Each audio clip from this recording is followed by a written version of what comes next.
तो दोस्तों आज के इस वीडियो में हम बात करने वाले अंजना सिंह की बेटी के बारे में, क्योंकि आप सब ये तो जरूर सुने होंगे कि अंजना सिंह की शादी हुई है, लेकिन क्या आप सभी जानते हैं कि अंजना सिंह की खूबसूरत बेटी भी है और उनकी बेटी की खूबसूरती के आगे खेसारी की बेटी कृति भी फेल है। जी हाँ, और आज हम आपको उन्हीं से मिलवाने वाले हैं और अंजना सिंह की बेटी को दिखाने वाले हैं। वैसे तो आप सभी यही सुनकर चौंक गए होंगे कि अंजना सिंह की शादी तो हुई थी, पर उनकी बेटी कब हुई और उनकी बेटी कौन है, तो इस बात की भी जानकारी हम आप सभी को देंगे और अंजना सिंह को बेटी को देखकर आप सभी के भी होश उड़ जाएंगे। तो अगर आप सब अंजना की बेटी को देखना चाहते हैं तो हमारे वीडियो के साथ अंत तक बने रहिएगा और हम वीडियो में आगे बढ़े उससे पहले आप हमारे वीडियो को लाइक कर दे, चैनल को सब्सक्राइब कर ले और हमारा वीडियो देखने के बाद शेयर करना ना भूलिएगा। तो चलिए बढ़ते हैं वीडियो की तरफ और आप सभी को हम मिला देते हैं अंजना सिंह की खूबसूरत बेटी से। तो जैसा कि आप सब अंजना सिंह की बेटी को तो शायद ही देखे होंगे, जो कि काफी खूबसूरत है। जी हाँ, और अंजना अपनी बेटी से बहुत ही प्यार करती है। तो जब अंजना सिंह की शादी टूटी थी तब तक अंजना सिंह एक बेटी की मां बन चुकी थी, लेकिन ये बहुत लोग नहीं जानते हैं। बहुतों को अभी भी लगता है कि अंजना सिंह की शादी नहीं हुई है,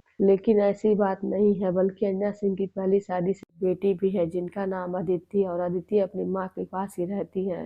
अंजना कहती है कि अदिति उनके जीने की वजह है और उसको अपने से दूर नहीं भेज सकते, जिसकी वजह से वो अदिति को अपने पास ही रखती है। जैसा कि आप सब अंजना सिंह की बेटी को देख ही पा रहे होंगे, जो कि बिल्कुल अपनी माँ की तरह खूबसूरत है। और अब अदिति भी टीवी में काम करती है, तो अब आप सभी को देख ही पा रहे होंगे कि अंजना की बेटी कितनी खूबसूरत है। तो अब आप सभी को हमने अंजना सिंह की बेटी को दिखाया, तो अब आप सभी को अदिति कैसी लगी और क्या इनके आगे सच में खेसारी की बेटी कृति भी फेल है? अपनी राय कमेंट बॉक्स में जरूर दीजिएगा। धन्यवाद।